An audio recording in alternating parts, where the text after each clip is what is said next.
Hi, everyone.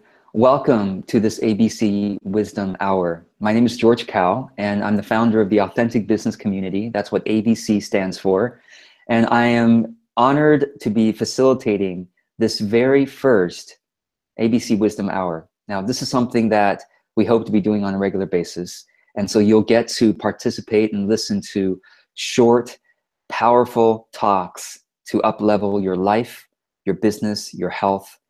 And so the first thing I'd love for you to do, if you're watching this right now, is to chat on the right-hand side.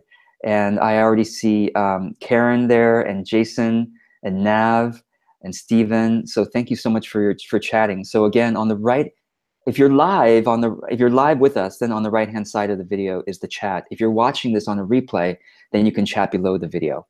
So what I would love for you to do, whether you are watching this live or on a replay, is to be chatting throughout this talk. And the reason why is because when you chat, it really energizes us as speakers. You may have grown up hearing that you shouldn't pass notes in class. Well, let me tell you that this is opposite here. I would love for you to chat throughout the rest of this hour. Chat anything that's resonating with you, anything you're hearing, a word, a phrase, a question, an idea that's resonating with you. Just type a few words into the chat and let us know. Press enter to submit your chat. And in fact, right now, if you'd like to chat and let us know where you are watching this from in the world, we would love to know. All right, so let me go ahead and share with you who's speaking very briefly, and I'll give their bio before they actually speak. But I'll just name the talks you're going to hear today. So Karen McMullen is going to start us off, and her talk is called "Enough is Enough: How to Drop the Stress of Excess Spending, Time, Energy, and Money in Business." And I guarantee you this will shift your perspective about business. Stephen Donaco is going to tell us about how to be courageously authentic, how to dance like nobody's watching, and how to apply that to your professional life, how to be truly courageous so you can be authentically you in your profession.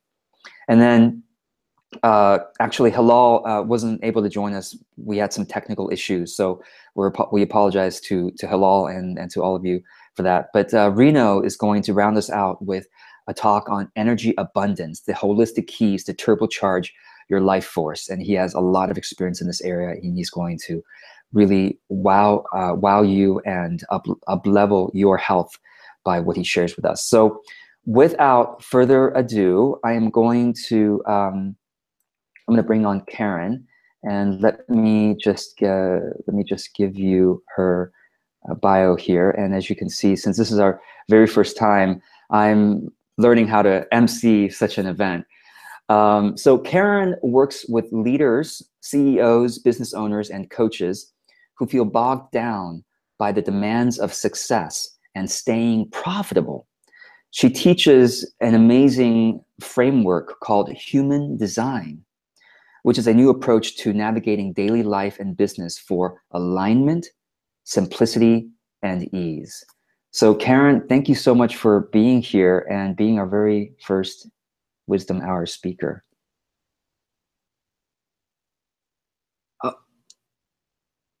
There we go. Can you hear me? All right, yes. Thank you, George. It's such an honor to be a part of your community. And man, you're so awesome. I love you so much. And it's going to be fun. So my name's Karen McMullen, and welcome to this talk, Enough is Enough. By the end of our time together, you will get more clients. You're going to 10x your business, double your profits, make 6 figures in 60 days, create $1 million business, build your dream team, get your dream home, drive a Tesla, go on your dream vacation with your dream spouse. You're going to share your mission with the masses. You're going to get more speaking gigs, get recognized, enhance your stage presence. You're going to be happier, healthier, more blissful, more attractive. You will be more than you currently are. You will have more than you currently have. That is my promise to you. I'm just joking. You may not get the test. So we live in a culture of excess, and everywhere we are being sold the idea that more is better, that what is currently is not enough. And the promise of more sells. It sells really well. If I tell you that I will help you get more clients, if I tell you that I will help you make more money, if I tell you that I will make you, more beautiful and you're feeling not beautiful, then there's a very human impulse towards buying that fantasy. And the most successful business mentors in the personal growth industry know this. And they may have started out in a mission to really share some heartfelt, genuine wisdom that they have and genuine skill set. They may have been a healer or have a gift with providing transformational coaching. But somewhere along the way, many of them have realized that it's a lot easier to sell people the promise of more. And so when you package what you offer in the promise of more, that pays the bills and it fills the seats. And this is what I discovered. When I started my coaching business, it was very hard for me to get clients. I was living in Vancouver. I could hardly pay my rent. It was such a struggle. And so I, sought out guidance on how to market and how to sell. And I learned how to, position what I have to offer in a way that would make it easier for people to buy. And I got so good at that I was, traveling around, selling from the stage. My business grew. I did create the six-figure business. And then I found that what really sold well was to teach people how to sell. So when you promise people that you can teach them how to sell, then, that was like selling like hotcakes. So I see this sort of trend happening a lot among transformational leaders, is that they may have started out with one intention, but because people want to buy this promise of more, they end up selling what people want to buy. So I mastered the art of selling the promise of more, and I got more as a result. You can do that too if you want, and it really works. But by year 5 in business, I had everything I wanted. And most of the time, I just wanted to lie on the couch and drink a glass of wine. I was exhausted. I was stressed. I was worried. I had headaches. I didn't sleep well. And at the same time, I had convinced myself that I was happy because I didn't realize the incredible burden and terrible price that I was paying for having more. The price of more is that I was getting less of what actually matters. I had less joy. I had less vitality. I had less genuine peace of mind, and I'd actually built myself my own prison that I was comfortably suffocating within. And that is until I began to question more. And I started to experiment with this radical approach to the essential, nothing more than what is essential. And really that looks like loss and letting go. So I sold all my stuff. I left my relationship. I stopped all but the most essential business activities. So I stopped marketing. I didn't email my mailing list. I mean, in the past 2 years, I think I've emailed them 3 times. And I moved to Mexico. And in this process, I've discovered an incredible freedom in in losing more and in having less, in doing less and being less of what I thought I should be. So since then, I kind of lived like a monk for a couple of years, and then I decided, okay, well, now I'm ready to start sharing, and working in my business again, and it's been really interesting to see. It's like, how do I sell less? Come work with me and you'll have less. You'll be less of what you think you should be, less. So how much can I charge for that? So the promise of more will continue to sell well because it's what we want to hear and it's what we want to buy, and it will keep being sold to us until we stop buying it. So how can you actually stop buying the promise of more? This is what I see. I see that we buy the promise of more because we currently want more than what we have. So I may want more money. I may want more beautiful, radiant skin than what I have. A lawyer recently pointed out. Hi. Oops, something. Oh, Hilal, you're on. You found your way. Sorry. So yeah, a lawyer friend of mine recently pointed out that the verb want actually has a built-in implied lack. So in legal terms, if they say this case wants for evidence, that means it lacks evidence. So there's a built-in lack whenever we want something. And this reminded me of the biblical saying, "The Lord is my shepherd, I shall not want." So you actually want for nothing. You lack nothing. Everything that is actually required for you in this moment to have a full and true existence is provided right here, right now. If something's not readily supplied to you in this moment, let's say it looks like you have less money than you think you should, then that is not actually necessary. What is necessary is being supplied. Now, you may not believe me on that one, but that's something that I've come to realize is what is enough. Whatever is showing up in your current reality is enough. No matter what your bank account says, no matter what story your own mind tells you. Lack, lie. It is not the truth. And the truth is there is no lack. There is only what is right now. And, until you die, what is enough for you to survive and be taken care of in that moment.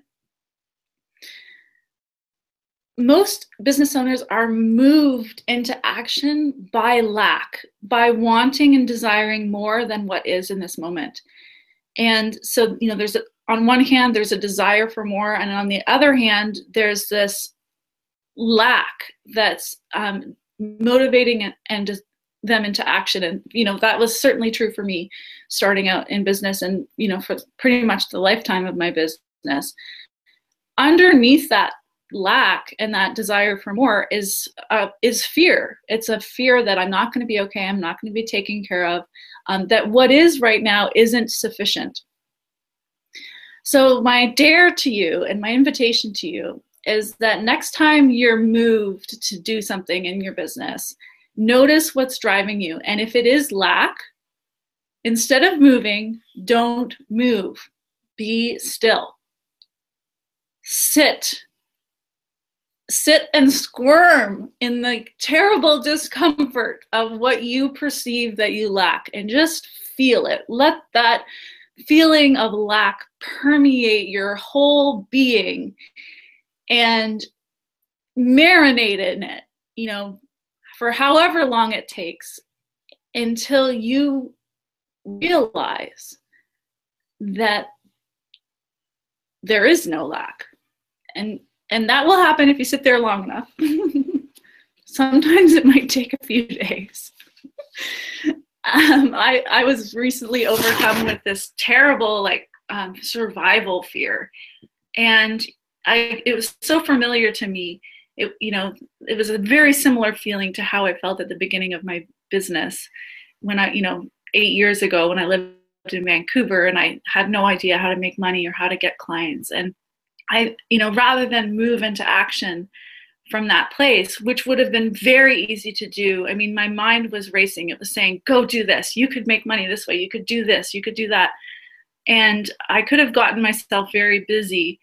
But instead, I spent about 2 days feeling the terrible discomfort of this fear, this primal survival fear.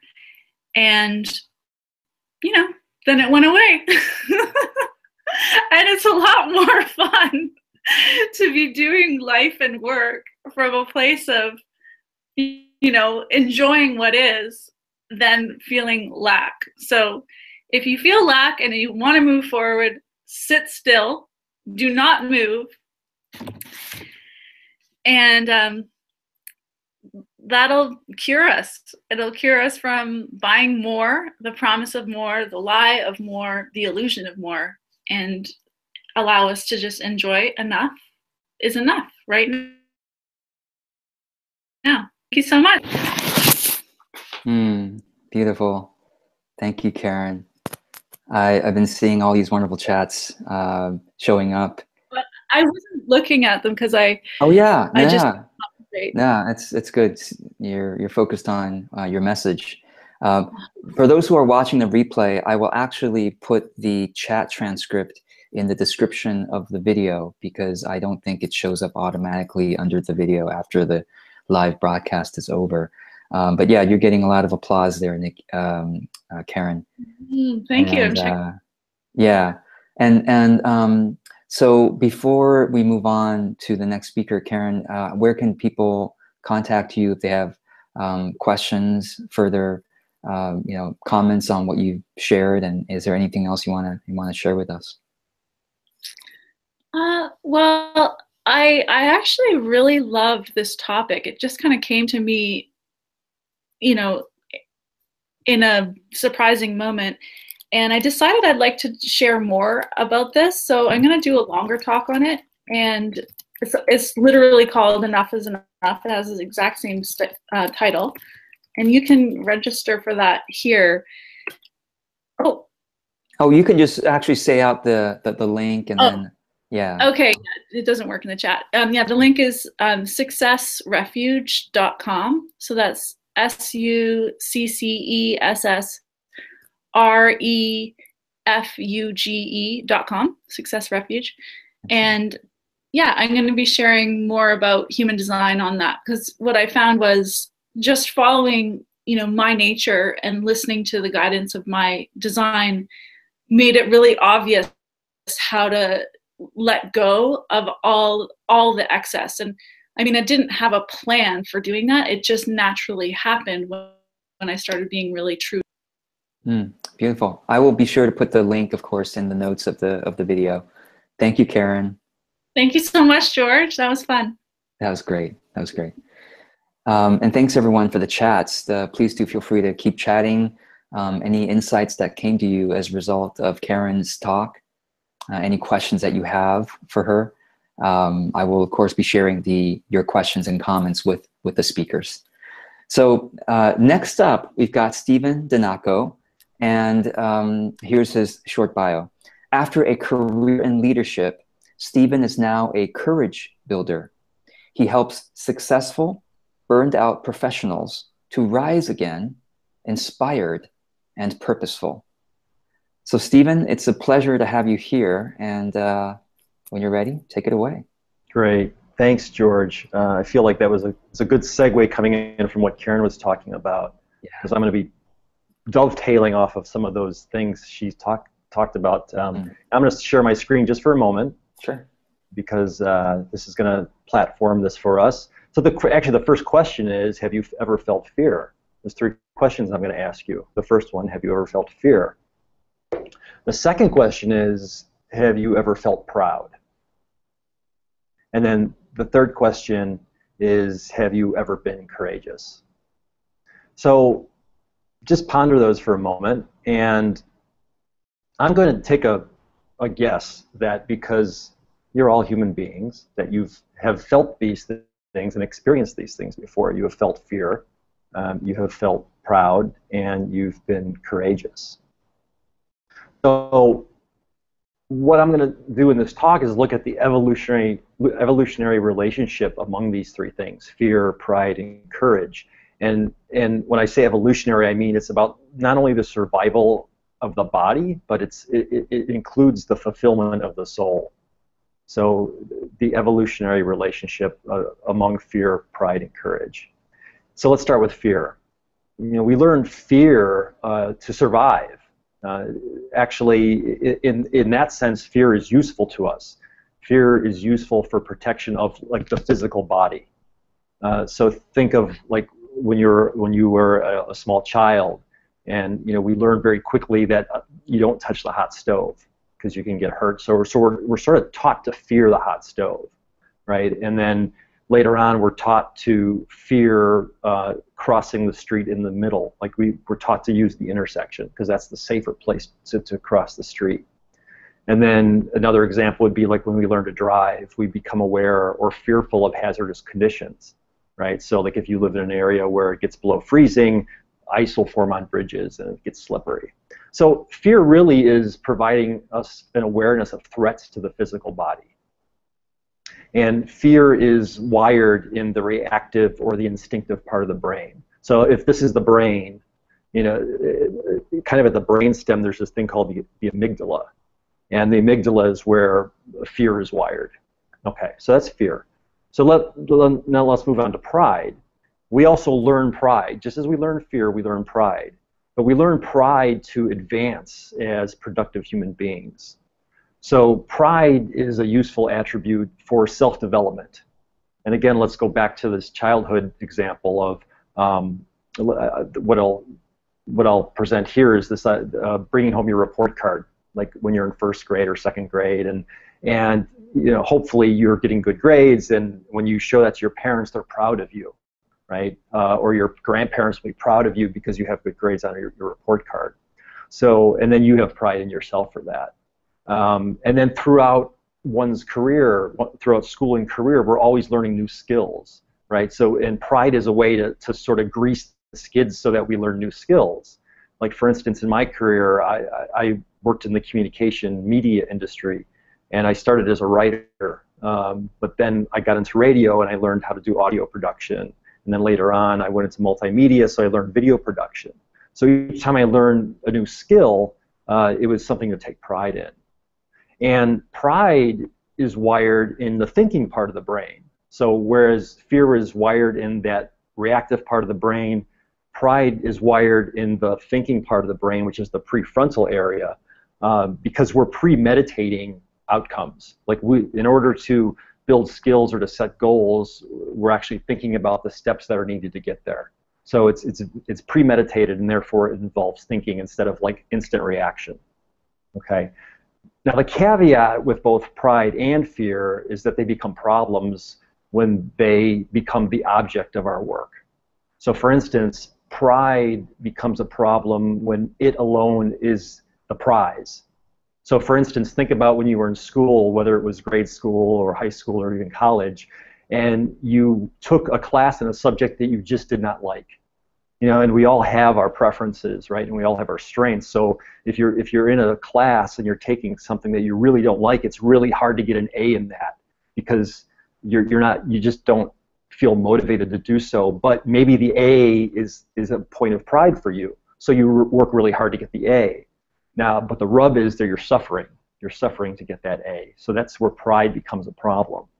And then fear is a problem when it alone becomes the motivation, right? So for instance, let's put this in the context now of career. Let's say you work at a prestigious company, like one of the Fortune 500 companies, and it's a good job, but then over time you sort of get tired of that, but you stay there because it's a prestigious company. Let's say it's a good job with really good pay and it looks good on your resume, and you have like really good status by working there, but you fear doing something different because you're going to lose all those things. So again, it's suffering, right? So if we're motivated by fear, it's a point, or it results in our suffering. Okay, so essentially what I'm getting at here is that pride and or fear can stifle our evolution if they become the object of what we're doing. Pride and or fear can prevent us from making transformative changes to evolve. And I'll give you a brief example of my own career, is that I worked for about 30 years in corporate America, and the last job I had was in the banking industry, and had a good job working for a good bank. But I was continually being drawn to doing helping work, and as George mentioned at my introduction, I work as a courage builder. So I help spark new life and purpose in that burnt-out professional who's striving to find more meaning and purpose in life.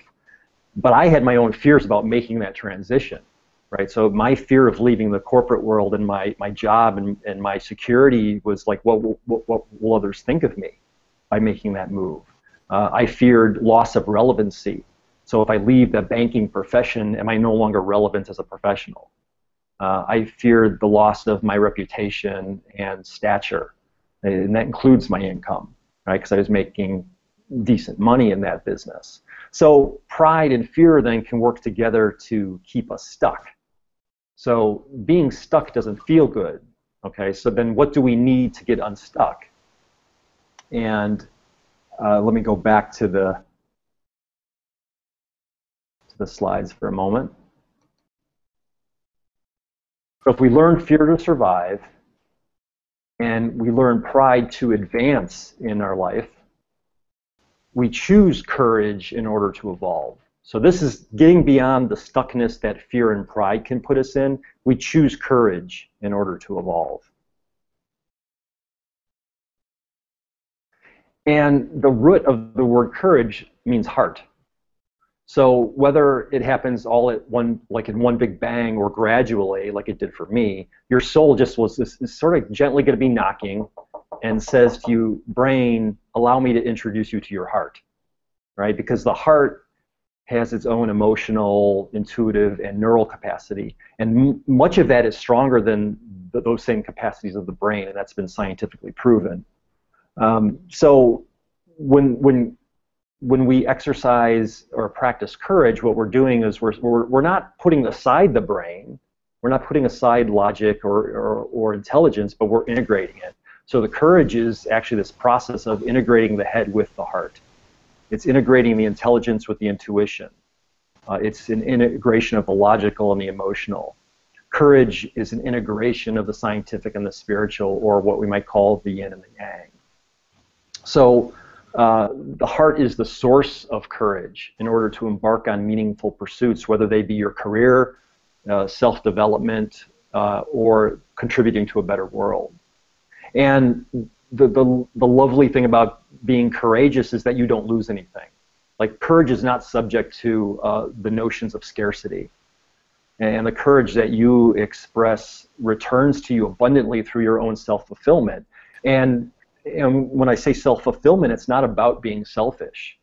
It's actually this realization that by being self-interested in my self-development, I'm actually interested in bringing everybody along with me. By encouraging myself, I am an example for others, and I encourage others. So choosing to be courageous is more than facing your fears, and it's not about stoking your pride. It's about putting yourself out there into the world to encourage others, so that they and all of us are inspired to rise together. And that's my message to you today. Awesome. Thank you so much, Stephen. Yeah, you're welcome. So if you have any questions or comments for Stephen, please go ahead and chat that in the chat or comment below the video. And while you're doing that, Stephen, do you have anything else you'd like to say or share with us before we move on? Sure. I would like to, well, as you'd mentioned in my introduction, I do courage building, So my gift to you is a free courage building a session. Awesome. So just an exploration of where you might use courage more intentionally and consciously in your life. So for those listening to this presentation, I've created a special webpage at my website, danako.com/wisdomhour. And there's just a brief form just so that I can get your name, an email address, and then I'll contact you about setting up the time to connect with you. And then I would say in the meantime, while you're pondering that, I would say make a list of the things you want to shift or change in your life, and then notice where your fears and your pride comes up to sort of block you, or maybe triangulate you into a stuck place. And then just think about where you could just take minor steps to step outside of the comfort zone that your fear and your pride put you into. Mm. And then I'd be happy to talk about those things with you. Yeah. And actually, there is a question for you, Stephen, by Liz. Thank you, Liz. Liz wrote, "The fear is usually generations old, and you and me as the last on the line get the most of that emotional heritage. How do you bring the courage into those layers?" Yeah, that's a question, and a deep one. That is a deep one. And if we had an hour, yes, exactly, I could get into a lot of the science behind all this. Yeah. But I will say what you're bringing up there is this idea of epigenetics, that we're influenced by our environment, including the past generations. So the short answer to that question would be just to become aware of, again, where you are feeling, where you're feeling afraid or stuck, and to just to sit with it. Don't be afraid of the fear. In a sense, maybe just embrace it and be kind to it, and then just consider where you might take the smallest step to go beyond that fear. So it's not about jumping off the cliff, but maybe it's about making one step to the edge. Yeah.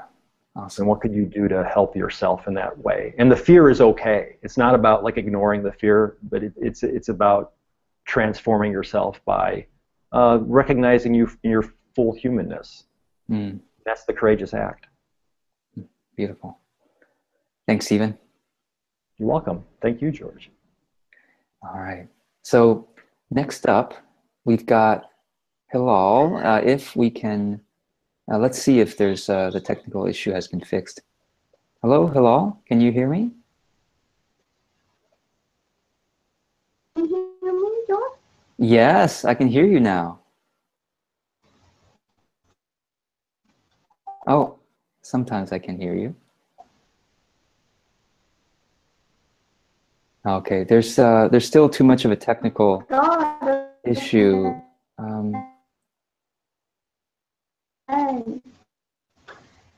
Okay.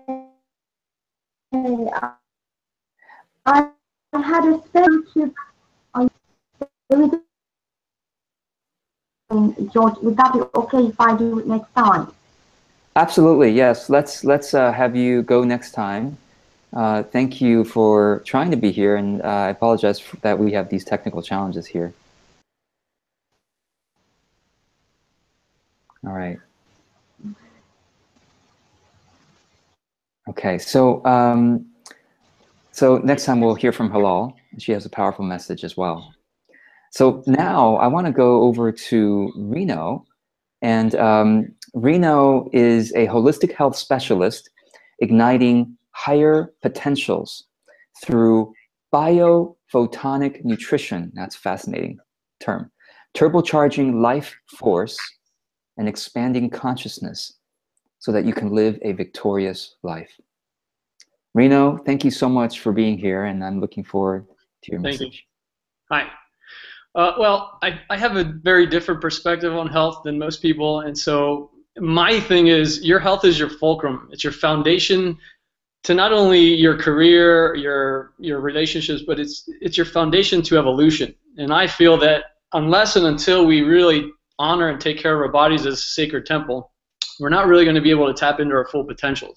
And so at the current rate, I'm just presenting some basic facts, and I ask people is like, we have more health information and more health paradigms than ever before, and yet we have the most amount of unhealthy, overweight, and unwell people than ever before.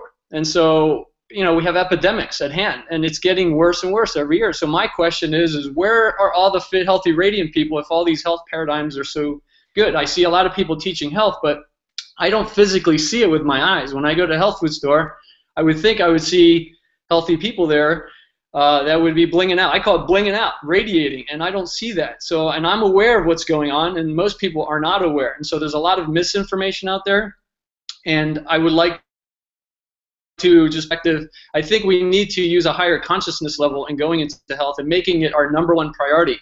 And touching on what Karen was saying, a lot of people are making money #1 in career, and I think that's a dishonor to ourselves, but the planet as well. And I think until we knock money off of its pedestal and put health #1, because with health, you can then go out and be who you're meant to be. You can express yourself. You have higher feelings of happiness and joy. It's just a natural byproduct. But yet, I don't see most people going at health that way. I've seen a lot of people spending a lot of money on their business and going to seminars and stuff. But when it comes to their health, I look at what they're doing nutritionally, and it's like, wow, we got to really start changing the way we go about health. So the main reason is, the way I'm looking at it is, our food supply is not nutritious. It's very devoid, but it's also altered. And a lot of people, they think because they're eating organic, they're covered. And I would ask them to question that. I tell people, don't believe a word I say. I'm not here to be, the expert or the know-it-all. However, I've done my homework, and I'm very intuitive. And so I know that when I walk into a food store and I'm looking at the organic produce, something doesn't feel right for me. It feels like it's plastic. And I'm going with a feel. There's a resonance. On Saturdays, I go to the farmer's market. Something is different with that produce. It looks wild. It looks awesome. It feels, there's a resonance to it. And when I put it in my body speaks to me. And that's the main thing I teach people is body wisdom and intuition. And those are the two holy grails that people are missing, because people think that there's a magic diet, a magic, a magic supplement, a magic healthy way to go about life. There is none. There is the way for you, and you need to intuit that. What does it, you need to use your body wisdom, because your body's always giving you feedback as what is healthy for you and what's not. And what serves one person for health is not going to serve another person. It just doesn't work that way. And so what I ask people to do is pause and stop buying what you're being given on the internet, because it's a marketing machine and it's a lot of hype. As Karen touched on, everything is designed to sell you something, and you'll be given a boatload of information, and then all of a sudden there's like a switch. Oh yeah, there's this great science information, and and here's our product. But wait a minute, how did you make that leap? Because what you're talking about sounds great, but then your product, where's the valid information pertaining to your product? And so there's a lot of hype, there's a lot of gimmicks, and I tell people, save your money, because most supplements are not doing what they're claiming that they're doing. And so I'm here to say, let's use our body wisdom and intuition. And so there's a lot of issues with the food supply. So what can you do to start inputting cleaner nutrition? So my thing is, like I do on Saturdays, try to find a local farmer's market and go establish a relationship with those local farmers, because they are doing some pretty good things. I'm here in Arizona, and thank God it's only like a mile and a half down the road, but those farmers, you can just look at the produce and there's something viable about it. And when I eat it, like I just had strawberries 2 weeks ago, there's a resonance. When I eat it, my body gets blissed out, okay? So nutrition should be fun and delicious and healthy, and you'll feel it. So listen to your body and stop buying what's being given out there as healthy, because I've seen some people really screw up their health by following a guru or health expert on YouTube, telling them to juice kale and doing all these green smoothies, and some people have literally wrecked their health by following what are supposedly deemed healthy practices. So the first thing is try to find heirloom produce at a farmer's market. The second thing you can do is actually grow your own. You can actually grow your own produce in wooden boxes. It's very simple and low cost. And you can at least have maybe 5 or 6 varieties of vegetables that you can start inputting for yourself. The third thing you can do is maybe look around or ask. There's always going to be some people in your neighborhood that are growing their own stuff. Maybe you can barter. You can barter services for produce, but we need to start inputting a higher input of nutrition, especially us conscious people. We need higher frequency nutrition to support our genetic structure. We are higher vibe beings, and if we're going to go be models, We need to exemplify that. We need to radiate a high field, okay? And when I walk into a room, people feel my vibe. Why? Because I pack a punch, because I know how to take care of my body. But the issue I see is too many people are going for the money, career, and and I see a lot of people overweight and low vibe. We need to pump up the energy, so to speak. And so what I say is there's other things you can do to start inputting nutrition is, try to go for fermented foods. Fermented foods have more viable nutrition. So sauerkraut is actually one of the greatest. Sauerkraut, fermented kefir, coconut. There's coconut kefirs, and then you can ferment your own. I make my own body elixir. It's with fermented bacteria, and it tastes great. And when you drink it, actually, I don't even need to drink my fermented drink. I can hold it in my hand, and my whole body radiates with energy. So that's what it is we're looking for high viable information to give to our bodies to support us. And sometimes you don't even need to ingest nutrition if it's viable. But when I go to the health food store, there's not much radiating in that store. Okay, even though it's organic, I think we really need to start questioning. We need to use a higher consciousness, and if we're going to go out and be the great beings that we are, we need to be healthy. We need to have life force. There's a lot of people doing, trying to meditate and manifest, better outcomes. I think we are already the attractor factor. Let's increase our vibe so we put out a bigger field to the universe, because when you're happy and healthy and joyful, those vibes go out to the universe, and you're going to automatically ripple back and attract easier than trying to, because I see a lot of people efforting, and if you're efforting, I think you're putting out a vibe to the universe that you lack. Kind of like what Karen was saying, to use the word want is actually, if you look at the true definition, it actually means to lack. So I would say, let's not want anything, let's go and be our radiant selves. When we walk into a room, we can impact people with our vibration.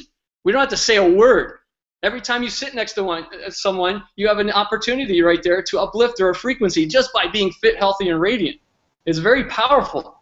And so the one other piece that I want to introduce is that is lacking in the health arena is, how are we using our consciousness? Because your consciousness is the greatest creator of your health. How are you taking life in? Because most people, and especially in this country, we've been programmed for drama and complexity and go, go, go, go. That produces stress, and your body's like in this rigid, stressful mode. When you're like that, your chi can't move through your body. Your energy, your life force can't flow up and down your body. And so you develop blockages in your meridians. And that constricts you, that impairs your digestion, that impairs nerve communication. So I would say, how are you using your consciousness? Because that is the greatest producer of your health. And you would be boggled if you understand that your mind and your consciousness can actually uplift your energy just by having a thought, I'm energized, I feel radiant, I'm great, I'm young. But in this country, oh my God, it's like we have all these paradigms and all these crazy ideas that I say we need to simplify, we need to go back to nature. And what I can recommend is, if you really want to feel awesome, just go out in nature and lay in the grass. If you have a yard, lay face first in the grass and breathe that in. Just sit there for 30 minutes. I guarantee you that's the greatest therapy ever. I go to the desert and I sit on a rock, and that's my bliss. 30 minutes and I'm charged. But we conscious people need to input these frequencies that come outside of nutrition. We need to get in touch with Mother Earth. We need to be in the sun. We need to breathe, do deep breathing, because breathing is one of your greatest energizers. And most people don't do it. All these things are free, and people don't do it. They think it's about this magic product and this magic diet. Oh boy. And I look out there and go, really, where's the proof? So for me is, let's get back to the simplistic, basic, holistic principles, which is energizing our bodies using natural means, purely heirloom foods. Let's get connected with Mother Earth. Let's take in some sun. These are all viable sources of energy, and most people aren't doing it. I live in Arizona, and people go, especially in the summertime because it's pretty hot, people go veg out in the air conditioning all summer, and I'm like, what? I go out, whether it's 115 or 120, I'm outside hiking, laying on rocks, because it gives me life force. If I can't be fully charged, how can I go serve my mission? So I will leave you with an invitation, okay? And that is, we as a humanity right now, we have an opportunity to leave a legacy for this planet. I'm inviting you to help me to leave a legacy for this planet, because if we don't, it's not going to be pretty in the next 50 years. So I'm asking you to reconsider how you're going about your health and what you're putting in, on, and around your body, because it's all about life force. Life force is the holy grail, and it will uplift you to dimensions unknown, beyond attracting and meditation, all this. Your life force, your health is your link to evolution. Let's band together. Let's start viewing our bodies as a sacred temple, and let's knock this show outside the galaxy. Let's uplift people with health. Health is your foundation, and without health, we're not going anywhere. So my invitation is, let's be high vibe beings and go out and serve the world. And you won't have to say a word. You can walk into a room and uplift someone. I do it all the time. I walk into a room and people just look at me like, wow. And I'm not saying anything, but they know, they feel my vibe. So that is my message. I could go on and on and on, but I would like to keep it simplistic today. So. Wow, that was awesome. You know, really appreciate your talk. I think you have definitely uplifted us all by your vibration, even in this virtual space, and I could see it all over the chat. So thank you. You know, we do have some extra time, and so if anybody has questions for Reno, or for Stephen, or for Karen, this is a great time to chat that in right now. Even if you're watching the replay, you can go ahead and comment your questions to them, and I will be sure that they see these questions.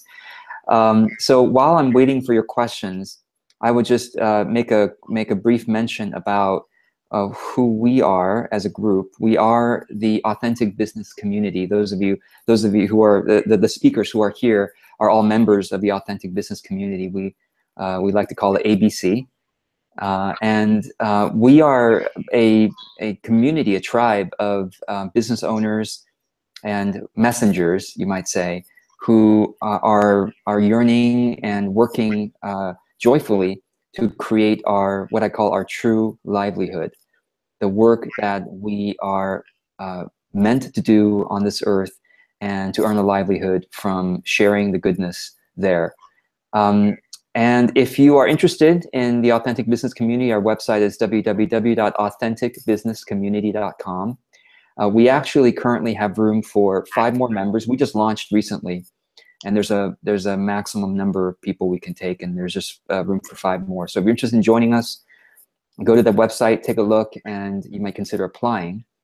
And as a member of the ABC, you will get a chance to also present here in the Wisdom Hour on a somewhat regular basis. We have one.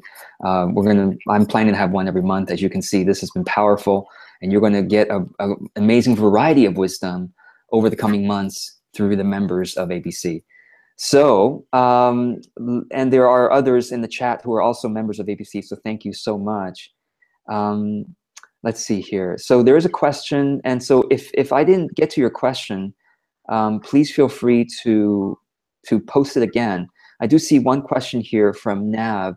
Nav has a question for Reno.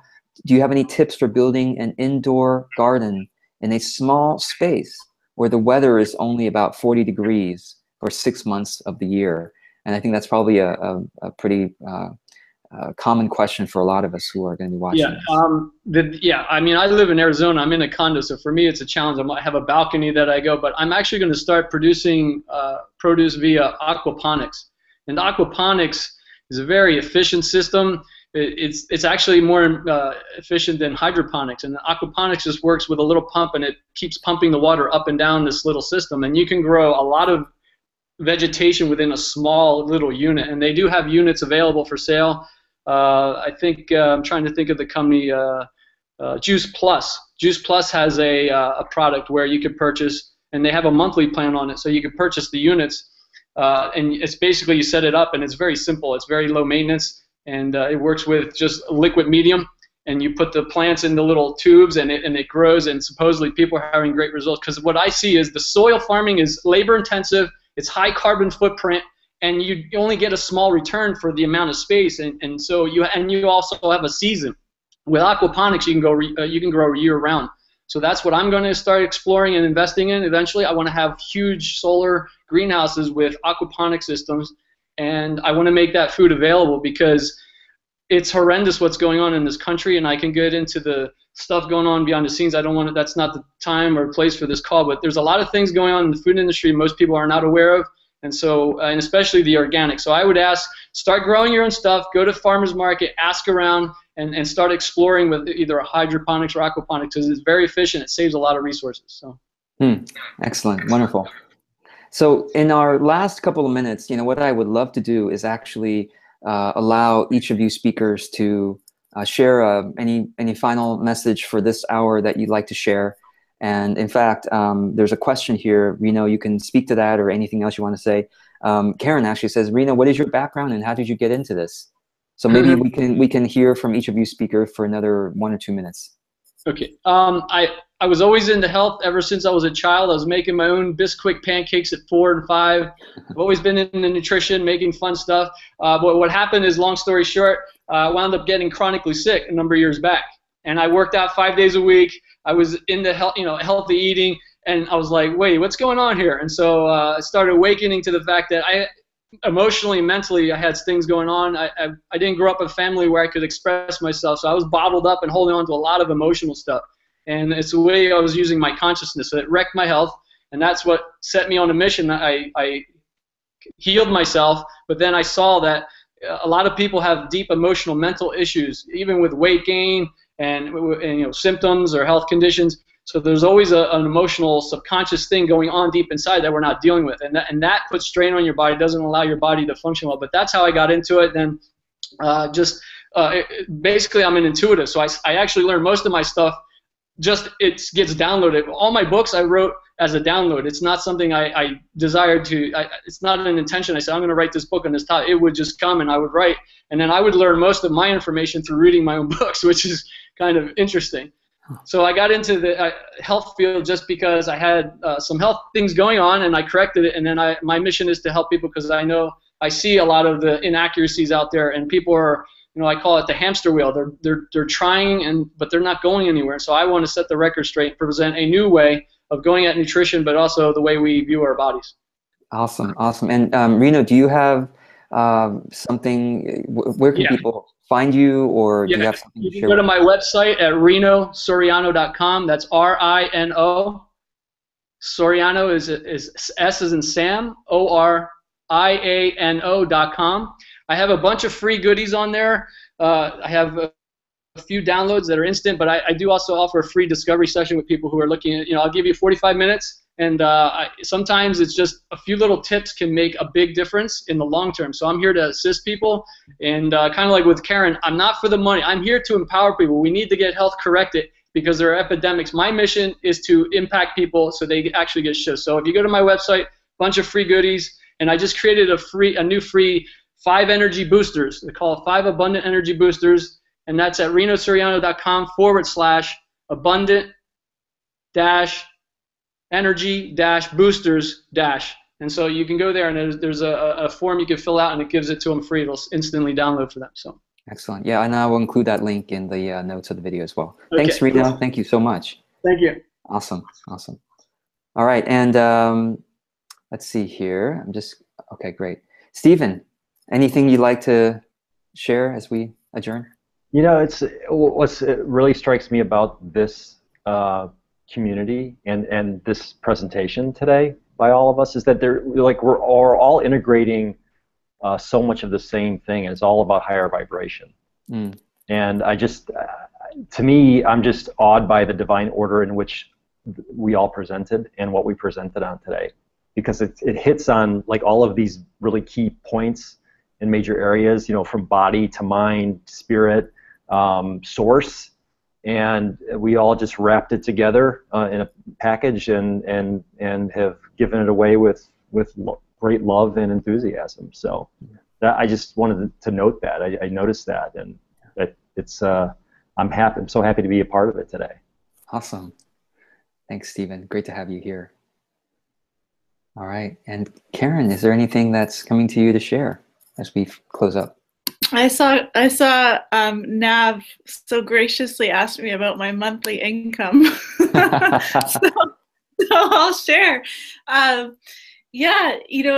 This is part of why I wrote this topic, is enough is enough, because for many years I made really great money, and the last 2 years the first year I kind of took a sabbatical. I was like, I'm gonna just study human design. All I had energy for was studying human design. So I was just like, okay, life, I'm just going to do this and see what happens. And I was supported in, I kind of had a few gigs where I would speak and sell my stuff. And I did really well, a bunch of money at once, and then kind of lived off that. And then, so that's kind of what I've been doing for 2 years. And then now, you know, what part of working with George is kind of tearing down all of the structures of my old business and how it was operating, because, you know, my monthly expenses were about $4,000 a month. And, you know, working with George, we went through my credit card statement and just started eliminating things. And so I'm in the process of kind of simplifying, you know, in terms of what my actual expenses are, and then creating new offerings. So, you know, my current monthly income isn't something to write home about, but at the same time, I'm enough. Like I'm just being provided for. So there's no fear, you know, even though, you know, on the surface, it's kind of like a reordering from, you know, an old way to a new way, and there's a transition period. But in that, I'm still supported. So there's, you know, my mind might look at my, you know, my current financials and freak out and be like, oh my God, you know, but the deeper truth, there absolutely is no lack, and it's all working how it should be working. So that's my answer to you. Beautiful. And that's a great way for us to complete. So thank you so much for being here, Karen, Stephen, Reno, and Halal, for your supportive presence as well. And for everybody who was able to be with us live and chatting. Thank you in the Footsteps of Wisdom, which is Cindy Bell's. Nav, thank you, Liz, Meryl, and so many others. I saw Jason was there, and our own speakers were chatting in there as well. And I'm sorry if I didn't mention your name. There's so many others in there. So our next Wisdom Hour date has already been set, which is Friday, October 14th at the same time, 9 a.m. Pacific, 12 p.m. Eastern. So I hope you can join us then. Stay in touch on the event page. You can, if you selected that you're going to this Wisdom Hour in our event page, I'll be sure to invite you to our next one as well, so you can be notified there. Have a wonderful rest of your day, and remember the messages that were shared today. You can watch this again. I encourage you to. You want to get an uplift and a coming back to the truth, perhaps a deeper truth of what we're about, what life is about. So with that, I'm going to sign off here. Thank you again so much for the speakers and for the audience that were able to be here today. Thank you, everyone. And I'm just going to mute all the speakers so that we can all say goodbye. Actually, you can unmute yourselves. It might be a little more efficient there. Thanks, everyone. Thank you. Bye. So much fun. Mwah. Bye-bye. Ciao. Take care. Ciao, ciao.